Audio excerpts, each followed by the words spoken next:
Welcome to American Education FM, everybody. I'm Dr. Sean Brooks.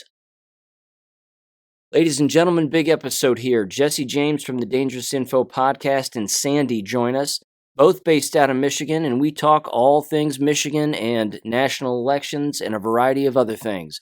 We cover the Crumbley case and some of the new happenings with that have changed the entire landscape, as it turns out. We talk about the recent St. Louis false flag that took place the other day, and we talk Michigan politics also and provide some tips of what we think is kind of important regarding the upcoming election and how to cover your bases with the best information. And make sure and check the description below also, because Jesse James provides an excellent website where you can look up your own ballot in your own state and, again, do your own homework and go over it with a fine-tooth comb to make sure that you're not being tricked on some of the verbiage that exists within these ballots. And you might hear a little bit of popping going on from time to time regarding the audio, certainly halfway through and toward the end. But don't think for a second that it's on your end or that it's some audio problem with what you're listening to. That's certainly not it. Okay. Well, there you have it. With all that said, ladies and gentlemen, give this a listen again, share it where you can, and I'll catch you on Friday. Take care. After yesterday, with all of the counts that came down, and I was absolutely floored, and seeing it from every different side, reported from every different media source. Usually you do not get, CNN, MSNBC, Fox News, they're never even going to be projecting the same push. And the crazy thing is they're all saying the exact same thing. So with the 24 felony counts yesterday, so 4 murder, and then plus a terrorism charge, amazingly enough, what the statement that was read, did you guys watch the video and see the statements that were read? No. Yeah, I did. So it came directly from the Oakland County Prosecutor's Office. They threw Oxford School District and all of the administration completely straight under the bus. And so who specifically did that? He was the assistant prosecuting attorney sitting side to Karen McDonald. He read it, and Ethan Crumbley confirmed. It was Marquise, I believe. Wow. Marquise. So the prosecuting attorneys accepted Crumbley's guilty plea and then blamed the administration. Yes, and the crazy part, we were just talking about this, Jesse, not too long ago, remember? Mm-hmm. They declined Attorney General Nestle's, I don't even know how many times she offered to do the investigation, and Oxford declined it, and now we are seeing, I don't know, are these the sacrificial lambs? Right. And I just saw here that they've pushed the parents' trial back to January. See, I think this sets it up for the charges to be completely dropped. Exactly. Yep. Again, in my opinion, it was Ethan's fault. I really don't. I mean, Sandee, you might have some more details than I do, but just from a broad standpoint here, and then I'll let you go. Is that I basically saw this entire thing as a giant infringement on what they had planned for endless parents down the line regarding any crime that their child commits. And I brought up, of course, numerous examples, and we've probably talked about it in the past, but it just seemed very bizarre. I'm not saying they're the greatest parents on the face of the planet, but they didn't pull the trigger. So, yeah, that's my 2 cents, but go ahead. Absolute truth. And the crazy thing is, earlier today, I had said the name, like Orlando Harris. Nobody even knows who that is.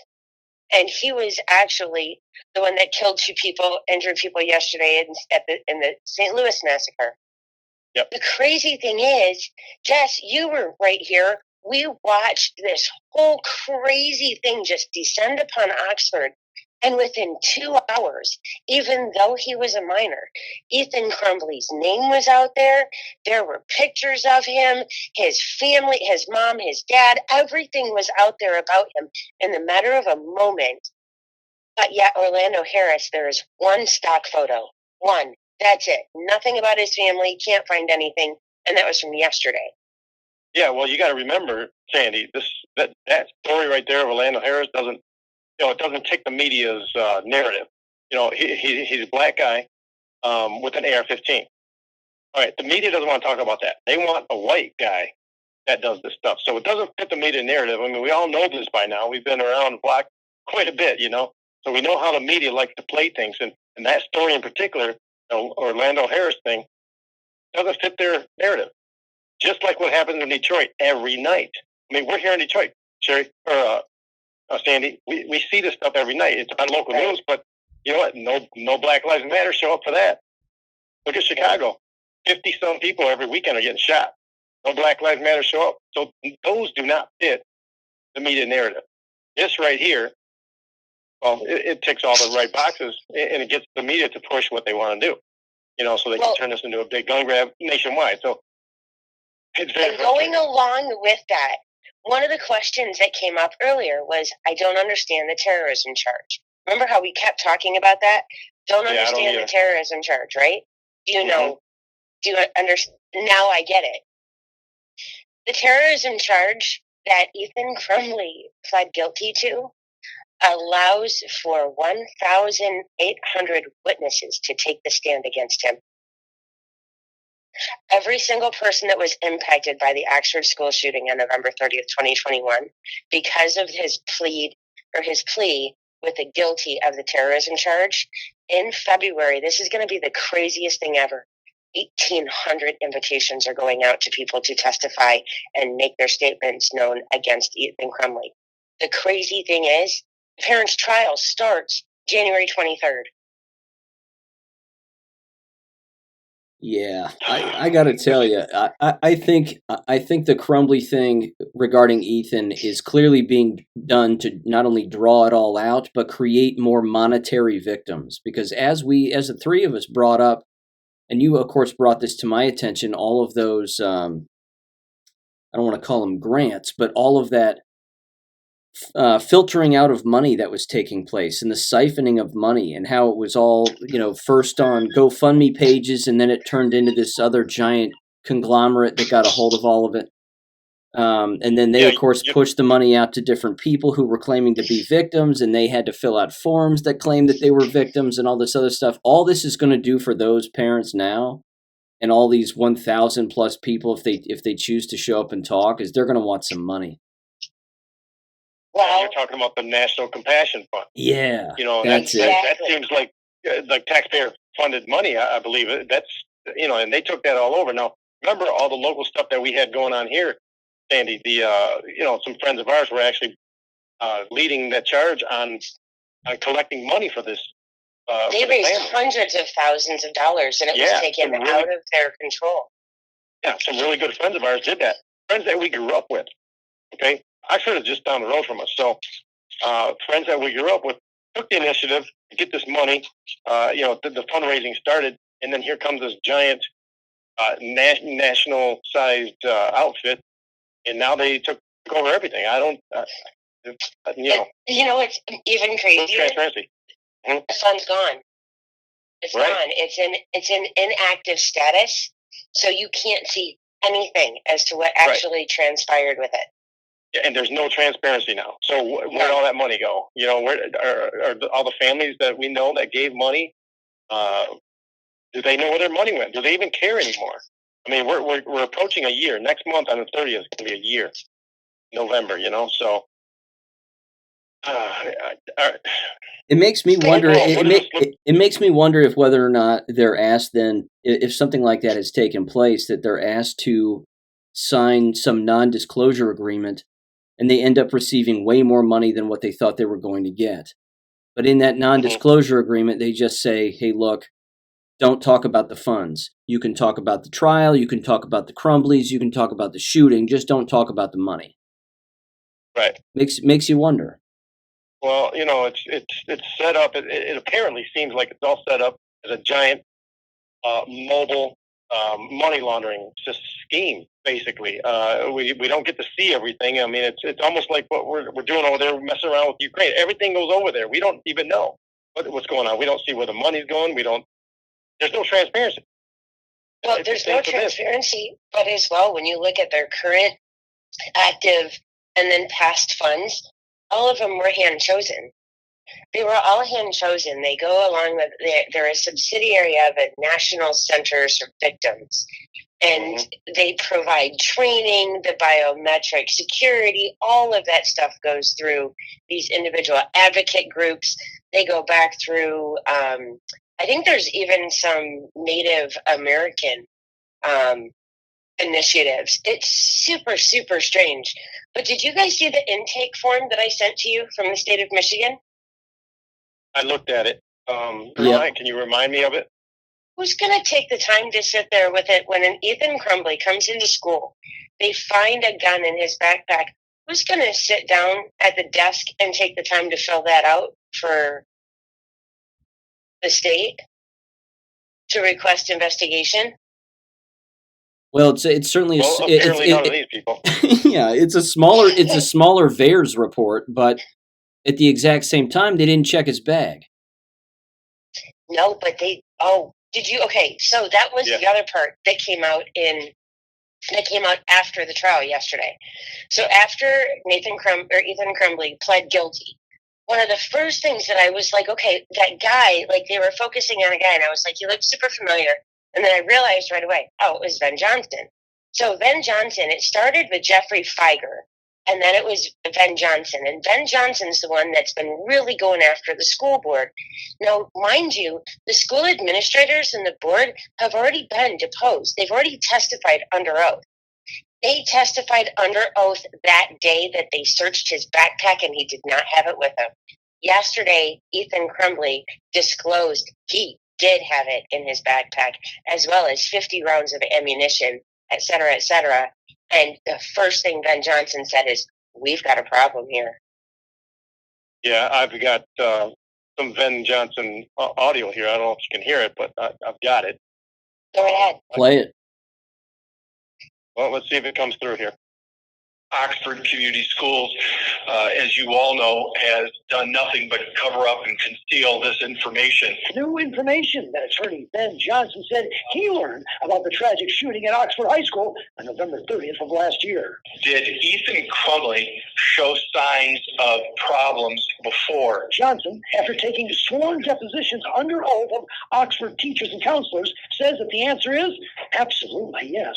Exhibit 1, a self-portrait of then 15-year-old Ethan Crumbley with a firearm and a magazine of bullets given to his teacher on the first day of school in August 2021. There was a firearm. How do I know that? Because Ms. Kavinsky told me.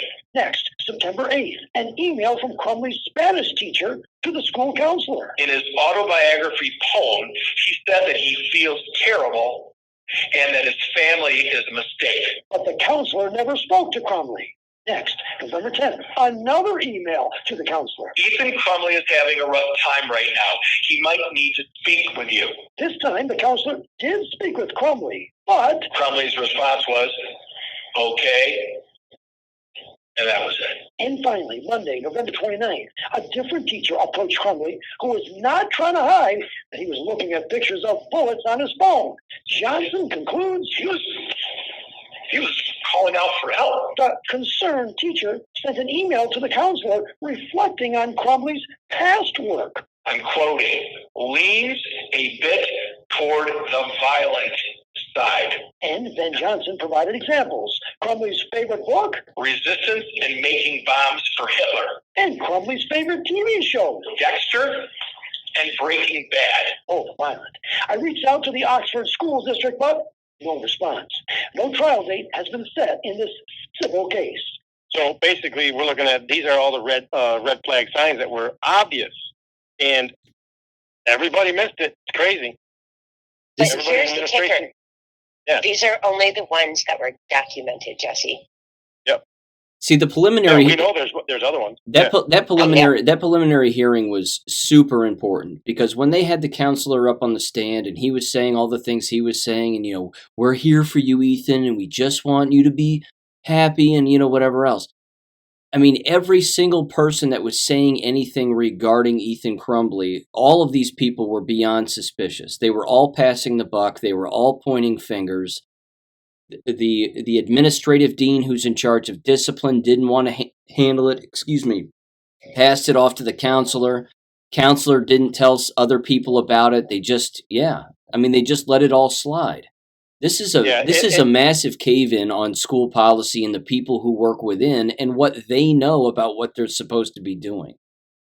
Yeah, and remember, they sent the school liaison off to the junior high to go check on some vacant car that was in the parking lot. So he was off the property at the time by direction of them. And, that's the word that's going around here, too, and it's been going on here since day one. So he wasn't even around to help. But, all those red flags, I mean, that gun was in his backpack that day. But, of course, all these signs that go by, everybody's missing or not want to react or be proactive in this. Is it because of if this does come out in the media that they caught a kid, stopped him, and they would obviously have to fill out a police report at that time, would that affect their blue ribbon status and their finance, funding status in the future? Is that why they didn't do it? Well, and on top of, so then partner that with what happened earlier this month. So just a few weeks ago, at one of the Oxford schools, one of the security officers, whatever, accidentally discharged his gun while in the bathroom of the school, like during the school day. But that was immediately okay, that was quiet. We didn't hear much more about that other than the first day. Yeah, it wasn't big news. It wasn't nothing. It was nothing. You know what I mean? So, I don't know. It just seems like all these things are either it's going to have legs for some reason, or they will shut it down for another reason. And this one took off. It has legs. It almost seems to me like, depending on all these shootings, and there's so many we don't even hear about, they pick ones up that are going to help their narrative, and they drop the ones that they don't want people to know about. It's sickening. It almost implies too that Ethan Crumbley's lawyers were, again, I don't know if it's ethical to do this legally or not, but potentially that they were communicating with the parents' lawyers, and they were saying, "Hey, look, Ethan knows he did this. He knows that you guys as parents had nothing to do with this. So here's going to be our sort of tag team approach on this prosecutor. Prosecutor wants to go after Ethan. We're going to cut her legs out, and we're just going to plead guilty to everything, including a terrorism charge. That way the public can get involved, the heartstrings can get pulled, and everybody can say what they want to say, which, again, is going to draw that part of that trial, or that hearing anyway. I mean, it's going to draw that out for at least a month. And that'll be all over the Law and Crime channel on YouTube, without a doubt. I see this getting the parents off to some extent, because if more if more evidence pours out that this was 100% Ethan, which it clearly was, that he had intent, which he clearly did.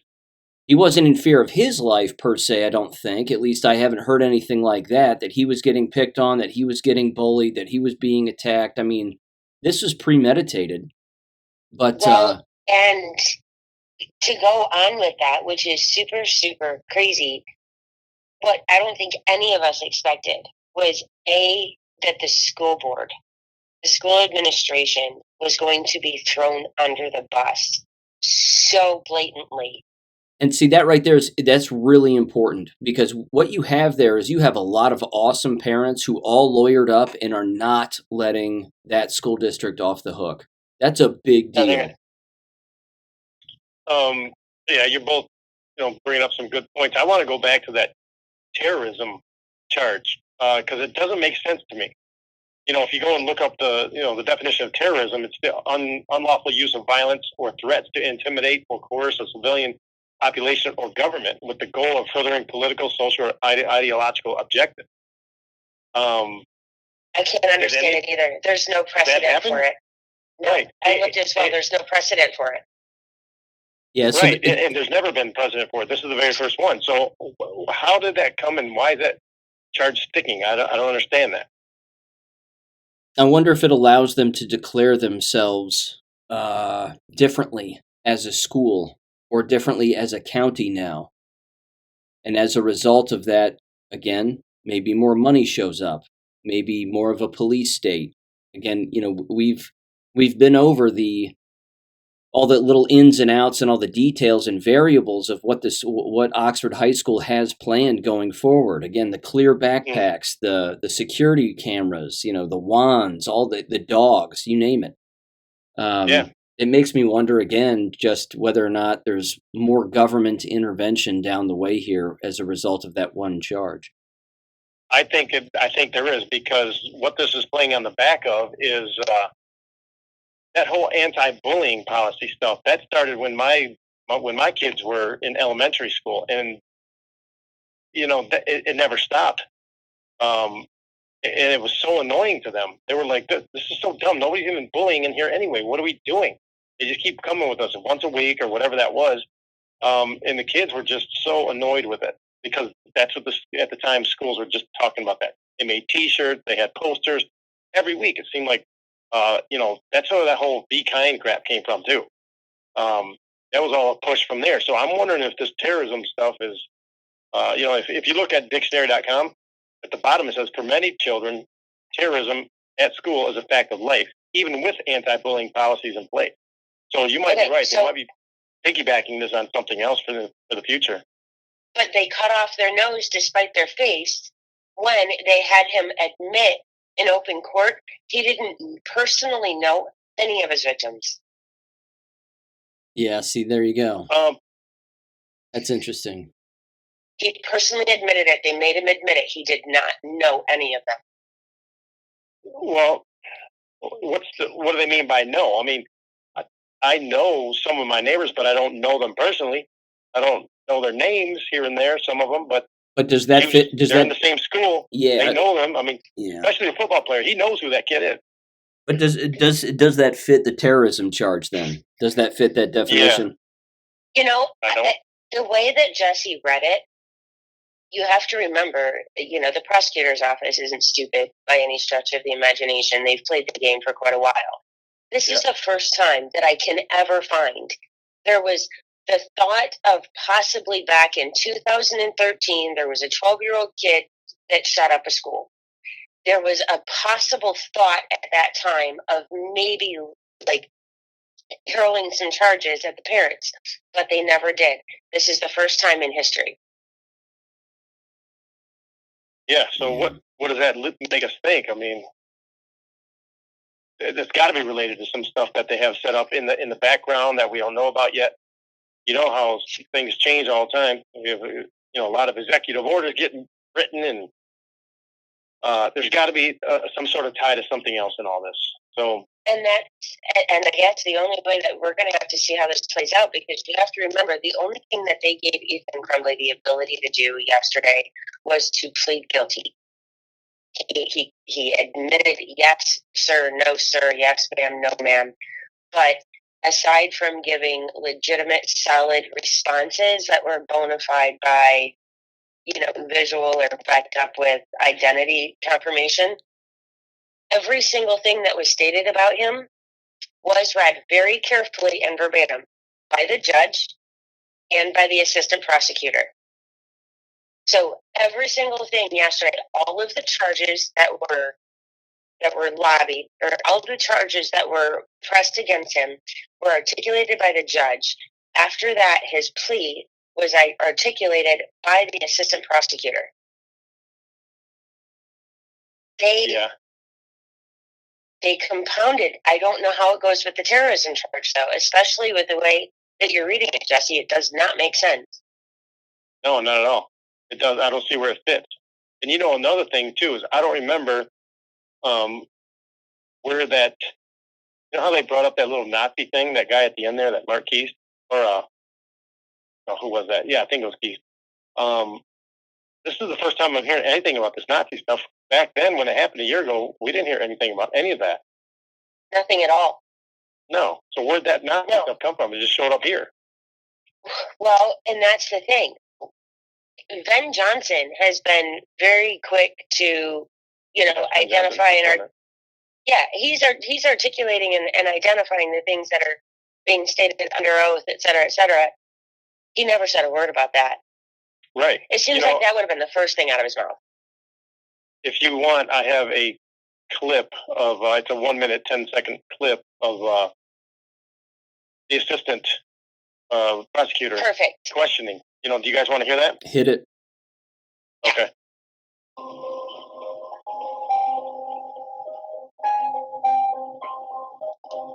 Is it your own choice to plead guilty? Yes, sir. Do you need any more time to talk to your attorneys about any of your rights? No, sir.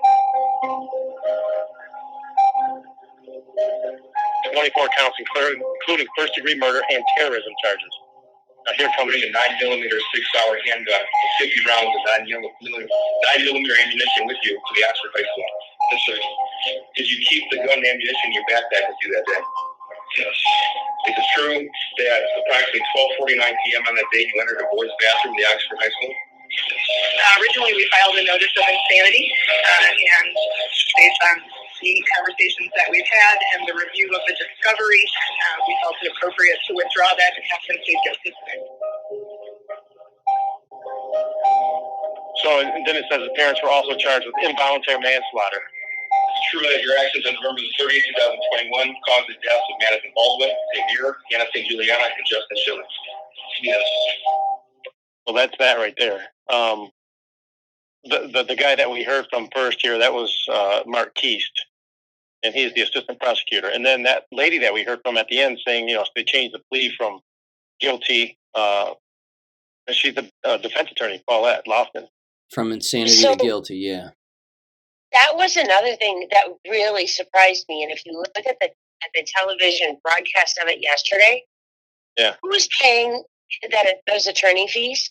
That kid's got like 5 different attorneys plus a guardian ad litem. Yep. I don't know.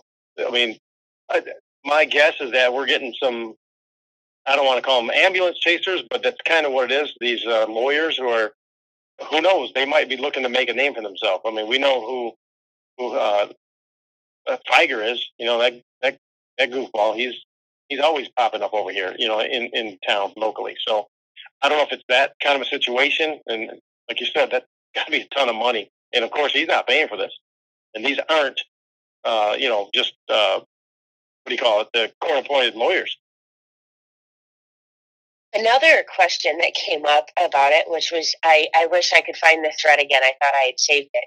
But it was really interesting because it was actually one of the production companies.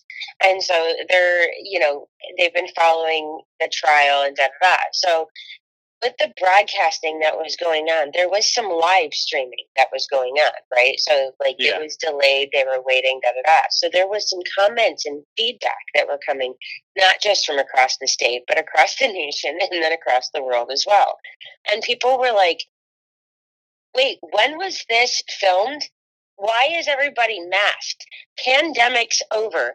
Blah, blah, blah, blah, blah, blah, blah. So all of these things start going up. Next thing you know, this thread actually had the comment suspended. And then they announced that they could all remove their masks. And then it just went from there. And all of those comments were scrubbed from the commentary. Yeah. I don't get it. Wow. I don't understand what the point of the mask charade was in the first place. You don't need a mask to go into the Oakland County Courthouse any longer. That's over. Yeah.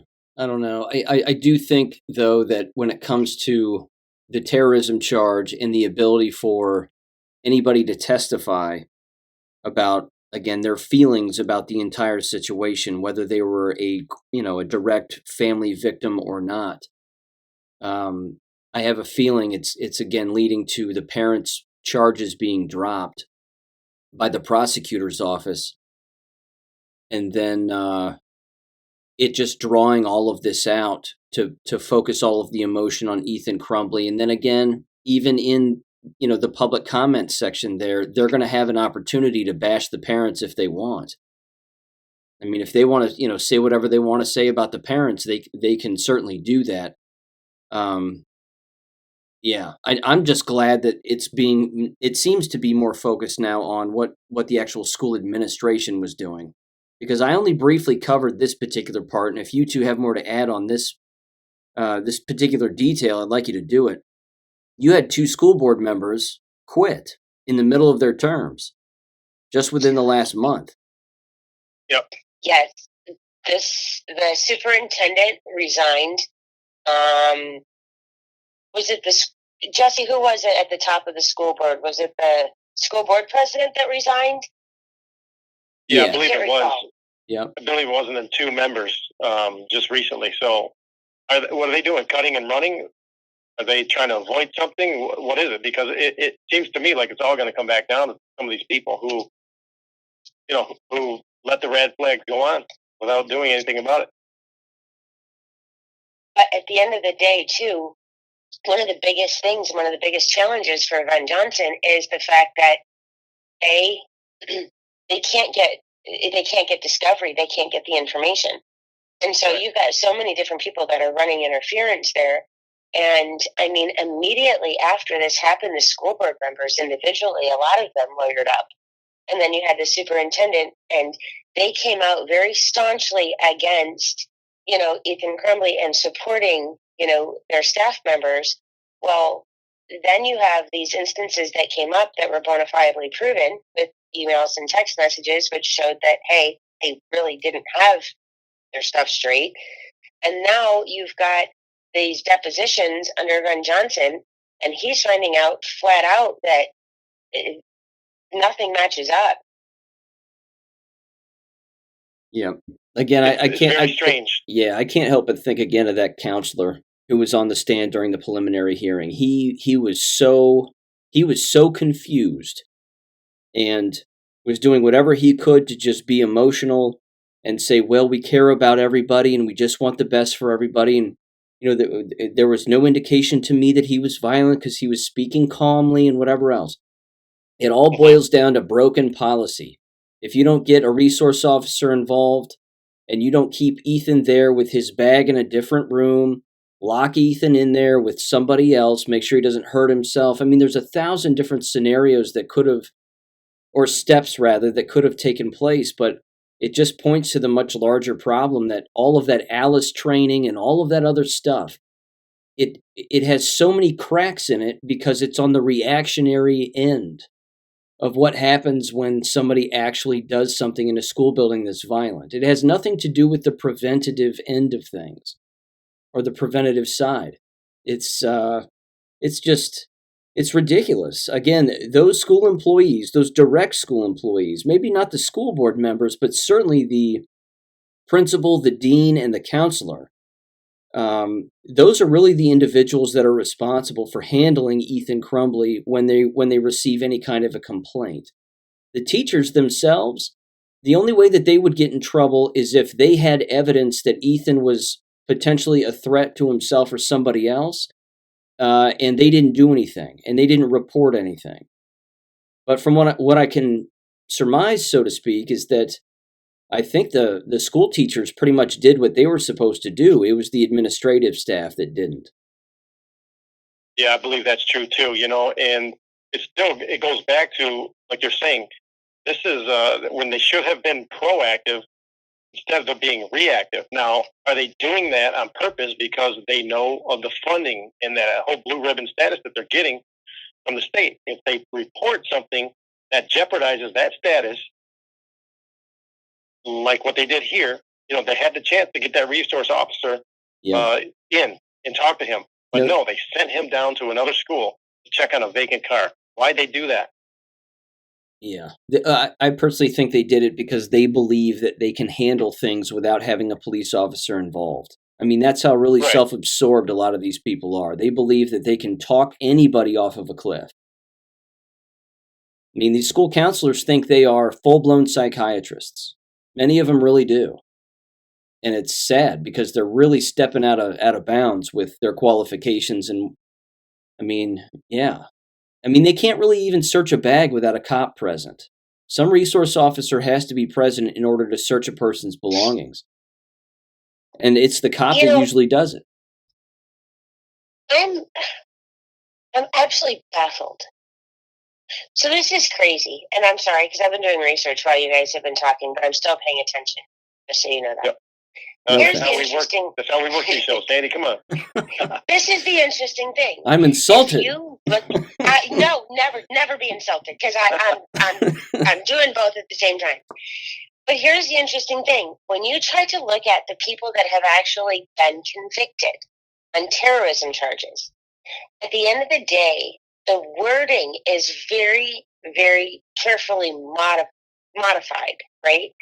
So you've got terrorism charges, but then you've got, these kids that are making phone calls and they're accused of making terrorist threats. Big difference, right? Yep. Ethan Crumbley, this terrorism charge puts Ethan Crumbley with Osama bin Laden. Yeah. And with the J6 people. Yeah, I don't were any of them actually convicted, though. I don't think any of them were convicted, because they were convicted on minor trespassing, bulk stuff like that. Yep. None of them been convicted of it. They're just being accused and held for it. So, Timothy McVeigh. There you go. Ethan Crumbley, Timothy McVeigh. Not even close. I'm literally like. Well, one's a patsy, one wasn't, so we know that. Right. But he's still those same charges, is applying to this little kid here, and right. So that's still my point. To me. Yeah, and I'm not an attorney, not by any stretch of the imagination. My mouth's too big. I'm not an attorney. I look at this and I go, "There's no precedent. All the school shootings, everything that's ever happened, there's no precedent. Why would the defense attorneys have allowed the terrorism charge to stand? He was going down on 24 felonies plus 4 murder charges. What is it with the adherence of that terrorism charge that was so important from both sides?" Yeah, like you said, if it isn't something else that's government related and money related, it's the emotional component. If you throw in the ability for anybody in that town to show up and say, "This damaged me, this hurt me. I was emotionally distraught as a result of this," even though maybe they didn't have someone who died there or was even wounded or maybe even was there. Maybe it's just a business owner gets to show up and say, "Well, my business is down because I'm distraught over the whole thing and now I need some money." And then as soon as that person shows up to the lectern and starts talking in the court and sharing their opinions and their emotional story, they're handed a check on the way out the door. That's quite possible. But it actually brings me to this, and I wanted to just shift gears slightly, but it's still the exact same story. Is the trauma component to all of this, of course, and the purposeful manipulation and Jesse, there's a word. I'm searching for it, but it's the long-term mental impact of this, the programming, so to speak. The long-term programming that this has on the area and the students and all of it. So, I want to go to the St. Louis thing real quick, because yesterday I read 3 articles about it. I made no judgments as I was reading them. I started to look at some of the stereotypical signs of a false flag, something that wasn't real, that didn't happen. They had some of the same quotes. And then I started to watch the videos. And there were 2 individuals on those videos that they just didn't look right when they were telling their story. Neither one of them was crying. The first one was a female, and she actually said 2 stereotypical things. "I made eye contact with the shooter," and then she said, "And then I heard the shooter say something to the tune of," and I have the direct quote on my Gab page, but it was something like, I'm just so sick and tired of this school and the people in it," something like that. and then that was it. Again, the misleading stories of no one was dead, and then they had the shooter in custody, and then it turned out 2 people are dead, including the shooter. And then it turned into, again on the audio, the girl describing it isn't shedding a tear. She's acting like she's crying. She's acting poorly. And then she runs out of things to say because she forgets her script. I have that video pulled up right here off your Gab. Yep. And what was interesting about that too, well, it actually deserves a visual watch. I mean, a person really needs to actually see her and break down her nonverbals, because it's terrible. And this is another little nuanced thing too, is you'll notice, as you guys know this, when you text message an article to someone, or you put it out on social media, you know how there's always that picture that goes along with the article? Yeah, the thumbnail. Yeah, there you go. Thank you. Yep. So the thumbnail for one of the stories was that girl. So I thought to myself, of all of the quote-unquote victims, why are they honing in on just that one person? And then the other article I read that had the video and the audio of the male student being interviewed, he was less believable than the female, and the female was bad enough. He practically had a smile on his face the entire time. And again, went through his lines, and then the woman who was interviewing him took over the interview and said, well, what is it? Your mom's here now. How do you feel that your mom is here? And he said, hopeful. I feel hopeful. I mean, who says that? No inner city teenager in a high school actually says that. And he's doing whatever he can to keep the smile off his face. And then he himself, the back of him is the thumbnail photograph with him standing next to 2 people. So this is plausible, and this is one of the things that does happen in a lot of these situations. They'll run a drill. He even said, by the way, that this particular kid, he even said, I mean, his line was amazing. He said, we thought this was a drill, and then we knew it wasn't. And I thought to myself, how would you know that? Well, so, I mean, I'm just going to wrap up by saying this. I mean, he couldn't keep the smile off of his face. Again, he ran through his lines, and then he was the thumbnail picture on the story again, and then that was it. And they didn't interview anybody else. Everybody else was either an audio interview. I even saw a video of all of that taking place with people. Again, it was a lot like Uvalde. Someone was holding a phone, pointing it at the building, while they were screaming at the top of their lungs in horror, as you can hear gunshots going off inside of the building. But on that video, you see a police officer casually walk across the street like it's no big deal. If a shooting is really happening, everybody is running, including police officers. They're not casually taking a stroll. It was beyond bizarre, but it's difficult, I think, for a lot of people to come to grips with the fact that these deep state agencies and these Masons and all these people that facilitate these kinds of drills, they have it within them, as evil as it is, to run a drill where someone is shooting blanks. And all they have to do is just trick enough people into believing it's real, and then you get the actors on camera to say the lines that need to be said. And then everybody walks away with some people believing it happened and other people knowing it didn't.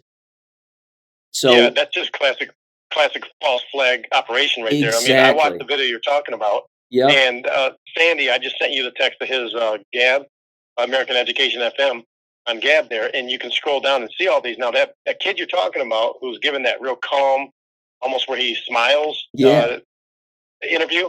I'm looking at everybody in the background in the parking lot. There's some lady just casually strolling across there with her shopping cart. There's another guy here just walking to his car. There's a security or something right here in a truck behind him, just casually walking around. Nobody's running. There's nothing frantic.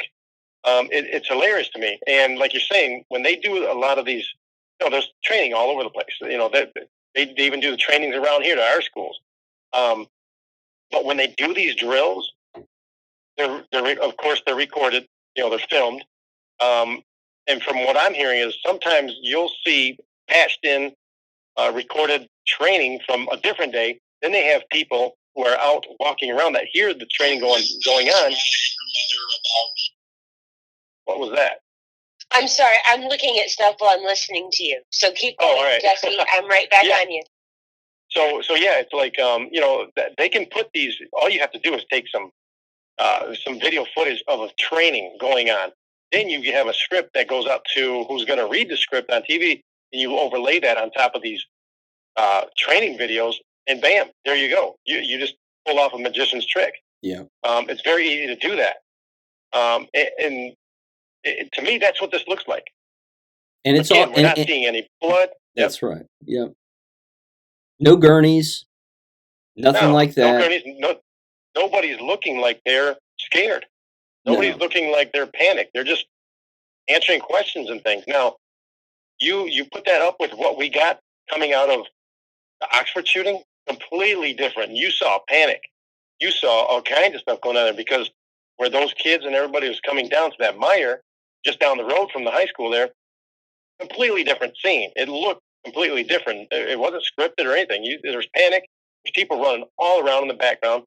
Not here. Cops, not here. Yeah, cop cars were not like articulately parallel parked. They were parked pulled in the grass everywhere. Yeah, doors were open. They just they got there and bolted. They did what they were supposed to do. It looked like chaos because it legitimately was. But you look at this, and while I'm sitting here and I'm listening to you talk about these videos, and I'm looking and I'm going, there's like 3 videos, and I'm wow, like I am. Yep, everybody's nice and parked, nice and neat. And then they ended up apparently moving them all to some grocery store nearby where school buses were allegedly picking them up or parents were picking them up and taking them home. Again, I would be very interested to find out if that was a pre-organized. Why not? It's happened Absolutely. before. I mean, Oxford. Yeah, Oxford. We knew like that was that was different, and they had that agreement with Meyer, and that was before, I want to see, either the high school was being built or Meyer was being built. From that first time is when they had the it's a contract. Yeah, because it's just right down the road. But again, back to what you're saying, Sandy, the cop cars were everywhere. Parents in the background running all around. Lights are on. I mean, it looked like mass chaos in the background of all those Oxford clips. In these ones, it's all calm. Everybody's all parked. The cars are facing the same way. They're parallel parked. The cops even. And remember with Oxford, all those parents and siblings and everybody were just jammed in this parking lot. It was a buzz the whole rest of the day. Okay, this one here is just minutes or hour, within an hour or two of it happening. And there's just people regular shopping in the background, and this guy, he's inspecting his tires on the truck, and nothing's going on. And see, here's the political element to this too. If a person were to dive into what are the current politics and what's on the ballot and who's running for what, both in Missouri and in the St. Louis area, that's a big deal.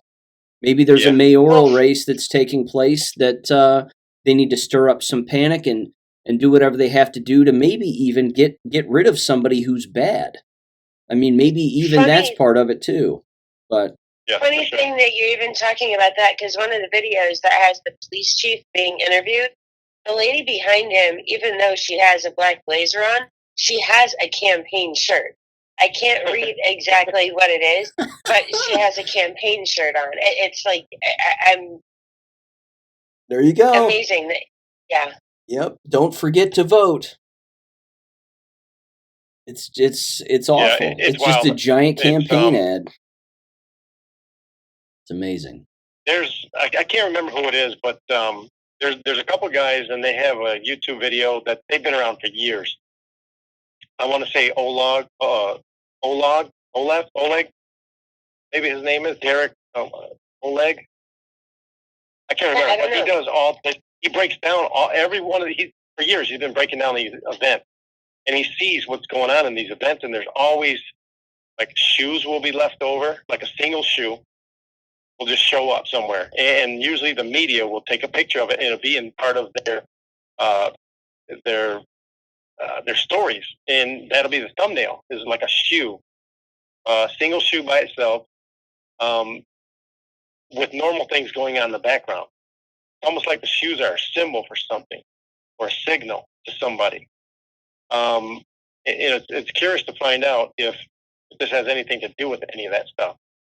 Another thing that he said too is when you look at some of these things, look in the background. If you see like craft services where there's always a table of water and pizza and lunch and stuff like that, that is for the crew. Yeah, that stuff right there is for the crew who's putting on the training seminar. Well, you turn off the volume on your training seminar and you see all this panic, right? Then you give that video to somebody else to narrate something over the top of it. Then you have a genuine, made-for-TV scripted shooting. We can do that. We can do that here. Look at the Blair Witch Project. You can do all that stuff. You know what's funny, Jesse? I was thinking about this. There was this video the other day, and it was like exposing like the COVID stuff, and I won't even digress into it. I'll send you the video later, Sean. But anyways, it was just like kind of articulating and bringing together across the different markets. So across from the different metropolitan areas, the states, even the different countries. And it was really funny because when, I don't know who had the time or did the search, but at this moment, I'm really thinking about doing a project with M. I'm wondering if we use the exact same search of the same verbiage that we have been hearing from the individual witnesses. I'm wondering if we could actually come up with a compilation of the exact same things that are being said at the different locations. Yeah, probably. I mean, there's a lot of scripted stuff. So I'm just actually looking at this video of a girl, Sean, that's on your thing here too, and she's barefooted. She has socks on. She's outside, and it looks like she has jogging sweats on, but they're ripped at the crotch down to about the knee. She's outside on some sidewalk that it looks like the grass hasn't been cut around it in 2 years. It's just weird. What is this video all about? And it just got her talking about it. Where's her shoes? She's outside, you guys. I don't know. This whole thing is bizarre because you know who this woman is that has the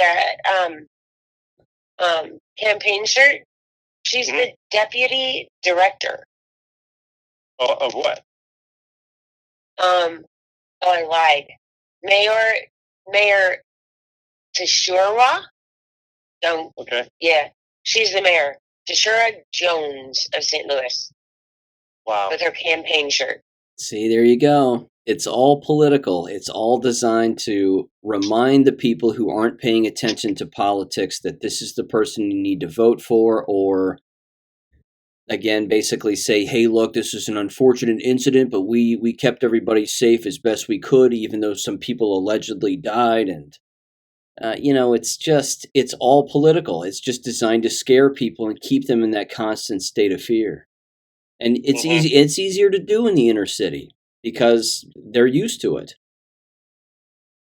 But I don't buy it for a minute that they're so used to it that you can't find someone who's legitimately upset who really saw a murder. Again, very early on, after the Uvalde hoax, there was a video that was bouncing around BitChute where the guy, it was very well done, and I linked it in the description of my show, but the guy basically started off by showing constant footage of people who have actually experienced trauma, who had family members who really died. And then it showed Sandy Hook parents, and it showed Uvalde parents, and it showed other parents from other things that didn't happen. And it's night and day. I mean, the difference is night and day. When the Uvalde parents were interviewed, there was a grandfather, and he was absolutely just making, and he was on every single news station. He was on all different clips. And the craziest part was he had no idea what grade his granddaughter was in. Yep, I remember that. Yes, I remember that too. Hey, you guys, I just found something. I just found something here. I just kept on clicking, and I ended up going into Twitter. That's where these your gab led me to, and it's there's one here, and it's got four live screen videos, but they're all still images, right? It says massive police presence at Cleveland School at the intersection of Arsenal and Kings Highway in St. Louis. 3 people injured. Breaking news. So I scroll down, and I'm starting to read the comments. And in these pictures, you can see that there's police cars. They're all lined up. There's a bunch of police around the gates, around the trucks, at the corners of the building. It all looks like a training to me. I don't see any students anywhere. No students anywhere. No lights on. I don't see any, fire or, the beacons up top on the cars. None of those are on. It just looks like a training to me. All right. Now I scroll down to. And see, that's interesting. Comments. Hang on real quick. Yeah. That's interesting because I just heard this the other day, if memory serves. Having the lights on police officers' cars is mandatory now. And that went into effect like back in 2004. And I heard that the reason for that was, again, to instill panic in people. It was to, again, remind them of a police state and raise everybody's blood pressure and keep everybody on constant alert. So, why would they have all those cars there with no cherries and berries, shining? They're not running. So now I go down here and I'm starting to see people commenting, and I see a lot of local people there commenting. This one lady says St. Louis Teach City. It says, it is not Cleveland. It is Central VPA and Collegiate now. Do better. And I keep going down. This lady says, delete this. You got the wrong school. Says, I live, hang on. I'm going to go down to the next one. Where'd it go? Hold on 1 second. I'm scrolling up. It says, this lady says, it's the old Southwest High School. So it wasn't even an inhabited school? This lady right here says, no, you know the town you cover. This one says, it's CVPA. Cleveland is closed. Do better. It says, was that Cleveland Chiropractic College with a question mark?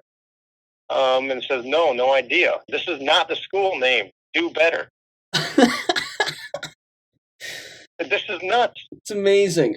No, wait a minute, though. Wait. Remember, though, when Uvalde came out, that was the first thing that happened. Everybody thought it was a different address. It was a different location, a different school. Well, this one says Cleveland, question mark. It was the old Southwest. Then this one says it used to be the Southwest High School. It says not Cleveland School, Central Visual Performing Arts. So I don't know what's going on. It says wrong again, Fox 2. Disgraceful reporting. Fix the tweet. That's Central. Yeah, see, initially they said it was a performing arts center. Okay. It says not Cleveland, used to be Southwest. So I don't know. Either don't know way. what to tell you. It's just wild. See, that's the thing, too. It's beyond sloppy media because remembering a lie is a very difficult thing to do. And repeating a lie across multiple platforms, that's even harder. Mm-hmm. Wild. Well, here we are. We're just left with more questions when all these things come up. Yep. We're just left with more questions. But yet the job has been done in getting into the people's brains and pushing whatever they have to push. The fear that they were pushing, well, it worked. Worked again. Yeah. And again, it could be, as horrible as it sounds, if it's a white hat operation designed to remind people that this is what your Democrat politicians have in store for you. Mm-hmm. I think it's a terrible way to go about it, but if it changes votes in a particular place that typically is all Democrat all the time, okay. But I don't know. It's a gun-free zone, right? Right. Do you think, unarmed people? National Compassion Fund will be doing fundraising? That's good idea. That's worth checking out.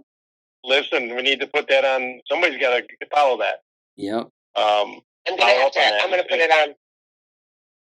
Let me ask you guys too about just Michigan politics. What's on your ballot up there? What's going on? Jesse, you and I were kind of talking about that a little bit before Sandee jumped on. Life or death. Yeah. What'd you say? No Life kidding. or death. Well, here, pretty much. Here in Ohio, we're voting on whether or not it's going to be okay for illegals to vote. Oh, perfect. Yeah, Nothing wrong with that constitutionally at all. of course not. And of course, we have a school levy too, and we've got a county levy also. But yeah, go ahead. Yeah, we've got some crazy proposals up here too, and all three of them, the state proposals, they seek to change the Michigan Constitution. And there's only usually one reason why you seek to change that. It's because you're not allowed to do the things you want to do. So it looks like they're, Prop 1, 2, and 3. I have a really funny story about 3. Yeah, that's the abortion one. Oh, it was fabulous. Yep. Go ahead and Saturday evening, went out to dinner with some friends, right? Super sweet. Proposal 3 gets brought up. I said, so of course they wanted to know my take because, I really don't hold back. And so I was like, nope. But why? Well, because all Proposal 3 would do is restore like the Roe versus Wade. I'm like, who told you that? She goes, I watched the news. And I said, which one? CNN, MSNBC? Right. She goes, let it rip on Fox 2.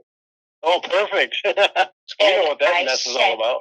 Yep. And so I said, your first thing that you should have done before you took that, to even think about, you should have looked to see who sponsored the segment. Number 2, here, let me send you exactly what the bill is. So I sent her the bill and I said, do you see now that it takes the parental controls away? So the parental controls that would prohibit like transgender reassignment, it takes that away. It actually bakes it in. But the funny way that it bakes it in is it bakes it in as a woman's rights issue. So what the state legislature is going for is like sensible laws. That's what it is. So, and sensible laws.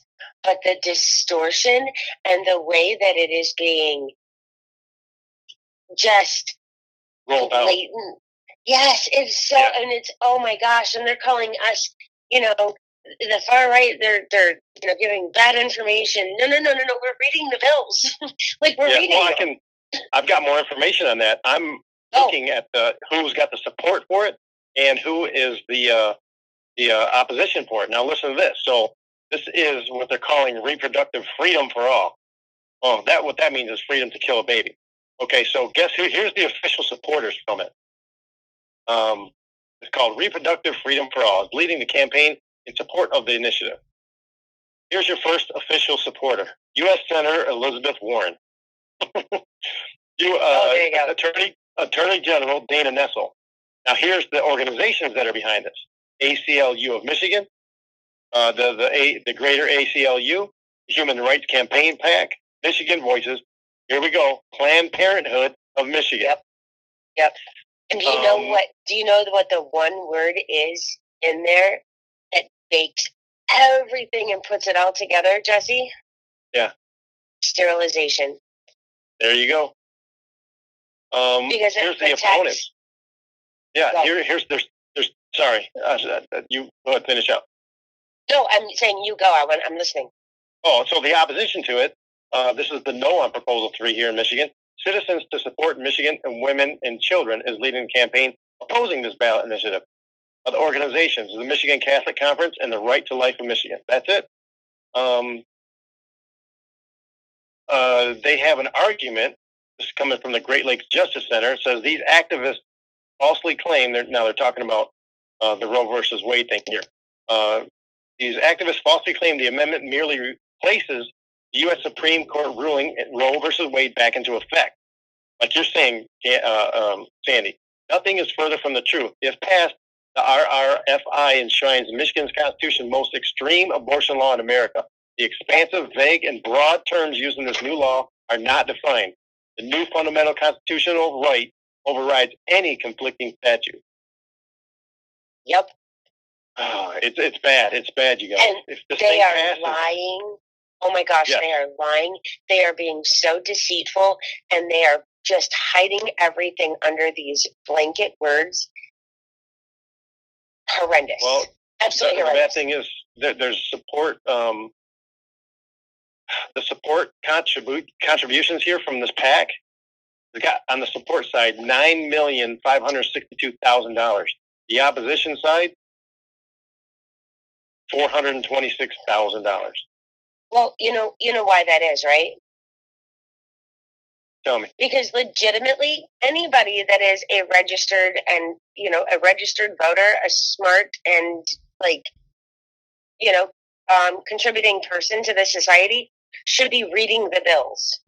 Yeah. Nobody should be just going by what Let It Rip says, or CNN, or what Whitmer is saying that it says, even what Tudor is saying that it says.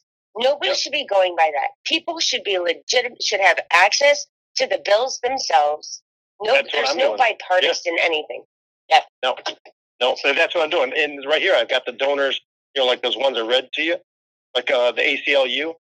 They donated over $3 million to this. Planned Parenthood, $383,000. You have a Planned Parenthood Action Fund, $500,000. ACLU of Michigan, over $2 million to this. And you know where so much of it is going? I found 4 different websites. Democrats. The Democrats. Yes, but it's under a huge and gigantic disinformation campaign. You've even got legitimate complaints that are being filed with the Attorney General because you've got Democratic candidates who are creating and maintaining websites that look like legitimate government sources. So when even I looked at Michigan Proposal 3, even at any point, Google it. Look at Google, look at Yahoo, look at DuckDuckGo, look at your search engine results, and then actually look at the name of the actual, who it is, for the love of all that is holy. It's a mess. It's all a big Democratic campaign of flooding it with bad information. Yep, and I don't like to call them Democratic. They're Democrat. Yeah. Democratic is a process. Democrat is a dirty, filthy communist. Anyway, I'm using Brave. That's what I use, my Brave browser, and I'm on Ballotpedia. And if you go there on Ballotpedia, it gets deep, and it tells you all kinds of stuff. It goes back to the Acts of Act 328 from 1931. It goes back deep, and it tells you the history about all this stuff. So if you guys want to look for your own states and whatever, you can pick your own states, but I'm just into the Michigan one. I've been researching all this stuff for months. I've not looked it up yet, but I was told this earlier, so it was on my fact check thing to do. But what the claim was is that there was no previous sterilization component in any previous Michigan bill until this one. Well, I didn't fact check it. I didn't Google it. Okay. Well, if you want to jump on here, you can find it. There's so much information on these campaign finance stuff. Everything's there. What is issue 2 in Michigan? That is the one. Let me go back. I had that pulled up. We were talking about that earlier, I believe. That's making changes to voting policies. Again, another constitutional amendment. It's let me see. Which allowed for the privatization and the ballot boxes, even though they've already been deemed unconstitutional. It was her way of trying to slant that in. Yes, and it creates a 9-day early voting period, which we were talking about earlier, Sean. It's the way they're going to get people on this is because it says requiring military overseas ballots postmarked by election date are counted. We've always had that. Military overseas have always been able to vote. That's never been an issue, you guys, right? But they like to use these kind of things to hook you in, because who's going to look at that and say, "Oh, military gets to vote"? Most people aren't going to read these things fully. But if you keep going down, you find out. Look at this. It creates a 9-day early voting period. What are we doing that for? Why does that constitutional amendment need to happen? Well, probably because you're going to try to it makes election fraud easier, right? It's just never ending with this stuff, you guys. It's never ending. So that's why. That was just like that thing I sent you earlier, Jesse, because I was and then I was, as I was talking to Em, we were doing a little research behind it. So the Secretary of State, hopefully it gets voted out here in a couple of weeks, she ended up putting out some nonsensical thing because now, all of a sudden today, for some reason, there's 770,000 mail-in ballots that have been returned. which Yep. was bizarre to me, right? And I'm going, okay, well, what's our total voter registration? So I just wanted to see for shits and giggles. And 8.2 million. You're telling me almost 10%? Yeah. Yes. And not all those people are going to vote either. You know, what'd you say, 8 million or 10 million? 8.2 million. Yeah. So not, about half of those people are going to vote, right? So they're going to be down to about 4 million from there. So that takes that percentage even up farther. They know how to work these percentages. They know, down to the county, which county they need, to win this stuff. Look at 2020. They needed those 6 counties. That's all they needed to get those 6 county electoral votes. And they were able to finagle, do numbers, and do their math and pull it off. So every time you try to look at any voter registration statistic in the state of Michigan, you're always going to get that alert. There's a notification. There's some type of recount or redistricting, or now it's like the election is coming up. So, blah, blah, blah, blah, blah. So there's always a reason for the website to present in a weird capacity, whatever. But the funny thing is when I decided to look and figured out, okay, like Michigan has 8.2 million registered voters today. She came out and said 770,000 were returned. But this is so interesting. Inactive voter registrations that are slated for cancellation in 2023, 100,000. But imagine how many are slated to be removed in 2025. So after the 2024 election, 443,000. Dang.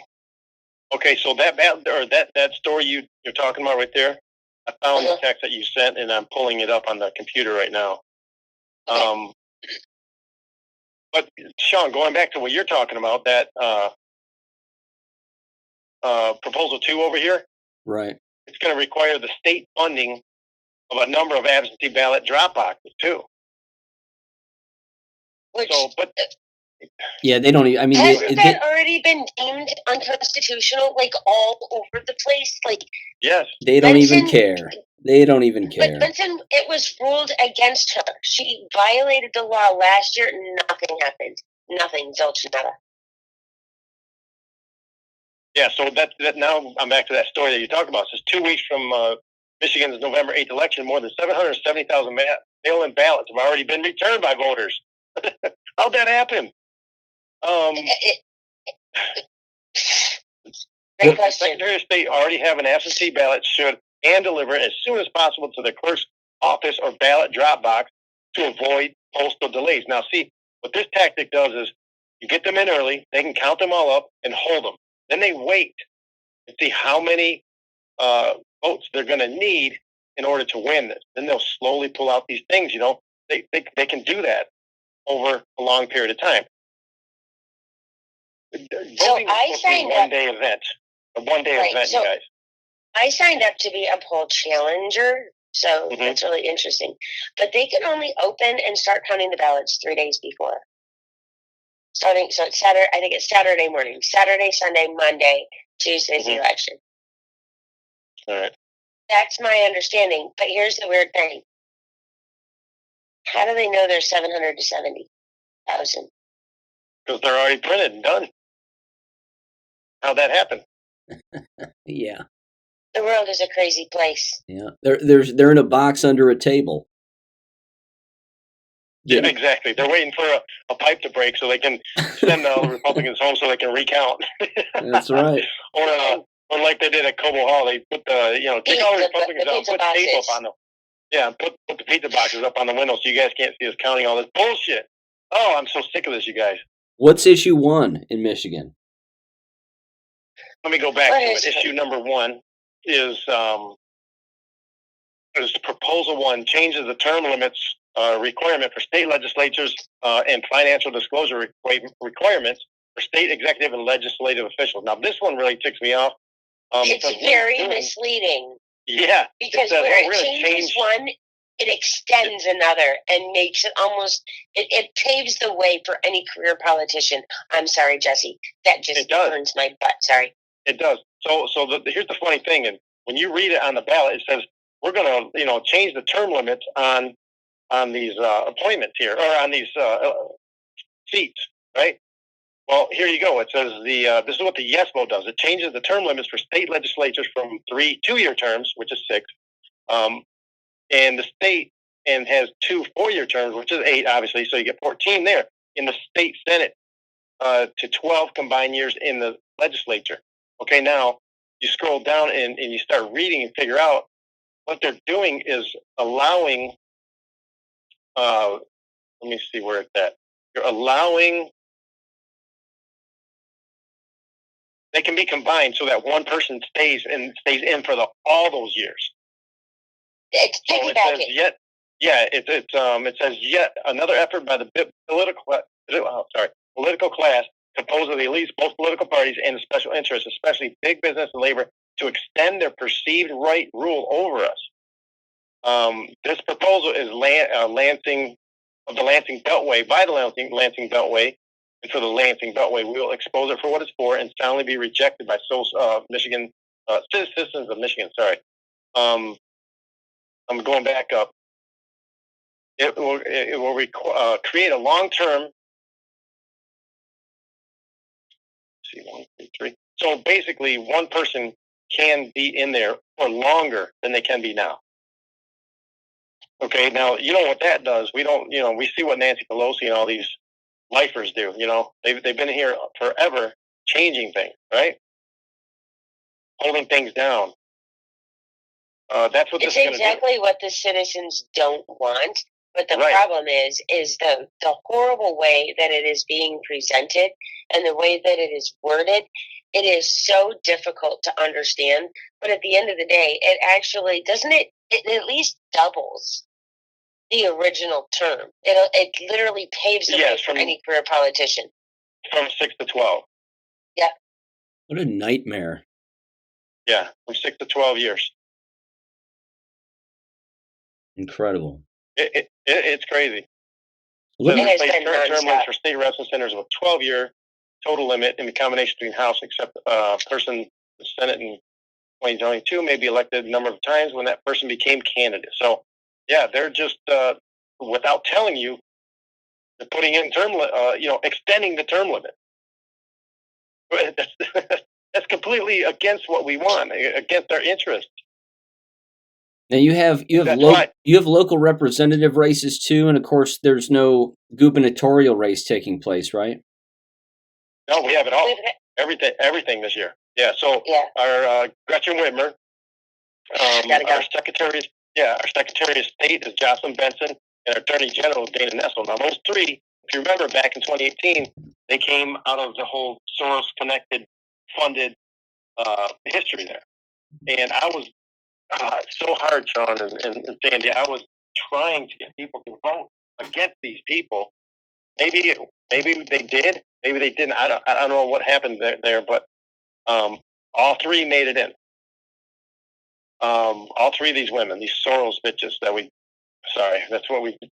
Yeah. I guess nobody knew their names because they're destroying our liberty here in Michigan. Nobody knew their names until COVID. The only people that would, and that's not a bad thing either, because again, they were thrust into the limelight where they probably didn't want to be in the first place. And, now we've seen their true colors and everybody there has seen their true colors. I can't for the life of me believe that anybody would vote for Gretchen Whitmer, because all they have to do is get in their time machine and hit 2 years ago. And everything that she did there. You know what, though? What I have never heard of so much until this election cycle is the amount of Republican and conservative supported campaign flags, signs that have been vandalized. I have heard it firsthand from so many people. It's been absolute insanity. I mean, I see them replaced over and over again. They're not going to be deterred. It's not going to stop them from voting, but it's so blatant and so gross. Do you want me to give you a few of the donors of this first initiative, this first proposal? And it's not going to surprise you at all when you hear these names. So some of the top donors to this committee DTE Energy, 75 grand. Rock Holdings, 75 grand. Michigan Energy First, 50 grand. Realtors Pack 2, another 50 grand. It's just, they're funded by all these, like DTE, that's energy stuff. That's, There's so much lobbying that happens with every single one of those that you just said. Yeah. Yeah. So you look at these donors of this change here, and they're not, they're not beholden to us, right? The citizens. They're beholden to some political affiliation, which is not good at all. We don't want any of this stuff. And again, I guarantee you, some of these things are going to get passed, and they're going to change our Constitution. And in a couple of years, people are going to look around and say, well, how'd this happen? Because, most Normies just have a memory span of a butterfly, about 6 seconds, and they forget everything. Oh, who won the game? That's what they're concerned about. Well, we just had this conversation the other day, and it was actually very funny.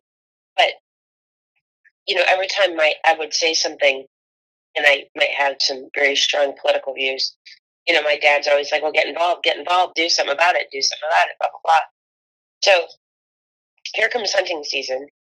And up here in the great state of Michigan, our DNR has made a huge modification to the deer licensing from years past. And so they are now requiring that any deer, as it is killed during hunting season, whether it's bow, gun, whatever, it doesn't matter, they have got to be registered online within 72 hours. And so initially it was like, okay, well, whatever, like, how are they going to, monitor this, police this, whatever. And then I was at the meat market one day. They do deer processing out here in Howell. Do you know that from the time that hunting season had started to the day I was in there, it had been like 3 days had passed. So it was like a weekend or whatever. And they had already been visited by the DNR 3 times to enforce that every single deer that was tagged and in for processing had been registered online. Yep. I'm one of those deer hunters, and my daughter, and our deer hunting crew. How did that even get through? Let me ask you both, again, just sort of broad political election thoughts as to what you think is going to happen, what different scenarios are likely to occur. There's a lot of theories out there, more so I think this time around than back in 2020. With 2020, there was the theory that bounced around, which of course turned out to be 100% true. A number of people were saying it. Even Donald Trump said it. The media is just going to steal it. They're going to steal it. We're hearing the same things, but we're also hearing now that with Space Force and with the NSA and a lot of other agencies here, that they're all watching what's going on. And so if there is voter fraud, then they will sweep in and, God willing, collect all the fraudsters as quickly as possible.